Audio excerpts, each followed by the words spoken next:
বন্ধুরা, কার্তিক বাবুর ভোগ রান্না শুরু হয়ে গেছে। এখন পায়েস হচ্ছে, আর রান্নাটা কে করছে দেখুন। এইবারে আমার হাজবেন্ড দায়িত্ব নিয়েছে, বলেছে ভোগ রান্না আমি করব, তাই ও করছে। প্রথমে পায়েস শুরু করেছে, পরপর আপনাদের দেখাচ্ছি কি কি ভোগ রান্না হচ্ছে।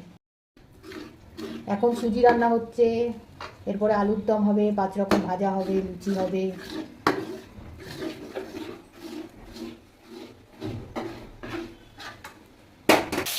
সুজি হয়ে গেছে, এবার 5 রকম ভাজা হচ্ছে। পটল ভাজা হয়ে গেছে, বেগুন ভাজা এখন ছেড়েছে, এখনও আছে আলু, ফুলকপি, সিম ভাজা। 5 রকম ভাজা হয়ে গেছে। এখন আলুর দমের মশলা কষানো হচ্ছে। এখানে আলু ভাজা আছে, আলুর দম রান্না রেডি।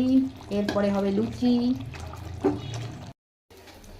এই যে এখন লুচি ভাজা চলছে, ভোগের লাস্ট আইটেম। লুচি ভাজা হোক, সব একসঙ্গে আপনাদের দেখাবো পরের ভিডিওতে। এখনকার মতো টাটা।